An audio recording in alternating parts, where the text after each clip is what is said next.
మంచిర్యాల జిల్లా CCC Naspur police station పరిధిలోని ఇందిరమ్మ కాలనీలో పోలీసులు కర్డ్ అండ్ సెర్చ్ నిర్వహించారు. సరైన ధృవీకరణ పత్రాలు లేని 50 ద్విచక్ర వాహనాలు ఓ ట్రాక్టర్ను సీజ్ చేశారు. ప్రజలు అప్రమత్తంగా ఉండాలని, అత్యాశకు పోయి ఆన్లైన్ మోసాలకు గురి కాకూడదని అన్నారు. గంజాయి లాంటి మత్తు పదార్థాలకు యువత బానిసలు కాకూడదని, కెరీర్ పైన దృష్టి సారించాలని సూచించారు. స్థానిక ప్రజలు వారు నివసించే కాలనీలో సీసీ కెమెరాలు ఏర్పాటు చేసుకోవాలన్నారు.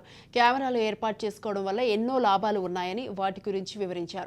అపరిచిత వ్యక్తులు ఎవరైనా కాలనీలో అసాంఘిక కార్యకలాపాలకు పాల్పడే వారిపై అనుమానం ఉన్న వెంటనే పోలీసులకు సమాచారం అందించాలన్నారు. ఇక drunk and drive traffic rules పై అవగాహన కల్పించారు.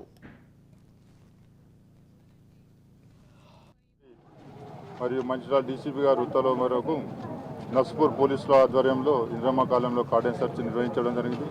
ఈ కార్డెన్ సెర్చ్లో ఈ కాలనీ వాసుల యొక్క సహకారంతో ఒక 50 బైకులు, ఒక ట్రాక్టరు సీజ్ చేయడం జరిగింది. అలాగే వాటిపైన యొక్క ఇంతకుముందున్న ఫైన్స్ గురించి మరియు లైసెన్సు రిజిస్ట్రేషన్ ఉన్నదా లేదా అన్నది వెరిఫై చేయడం జరిగింది. అదేవిధంగా సిపి గారి ఉత్తర్వుల మేరకు ఇక్కడ గంజాయి పైన, అదేవిధంగా సైబర్ క్రైమ్ పైన, అదే డ్రంక్ అండ్ డ్రైవ్ పైన మరియు వీటిపైన వీళ్ళ యొక్క అవగాహన సదస్సు నిర్వహించడం జరిగింది.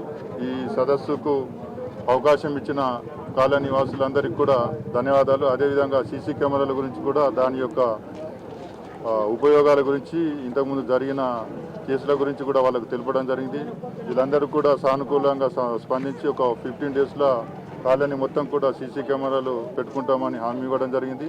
మళ్ళా తిరిగి 15 డేస్ తర్వాత సీసీ కెమెరాలు ఓపెనింగ్కు మా గౌరవ డీసీపీ సార్ని కూడా తీసుకొని రావడం జరుగుతుంది. కాబట్టి ఈ అవకాశం ఇచ్చిన కాలనీ పెద్దలందరికీ కూడా, ప్రజలందరికీ కూడా మా నస్పూర్ పోలీసు తరఫున ధన్యవాదాలు.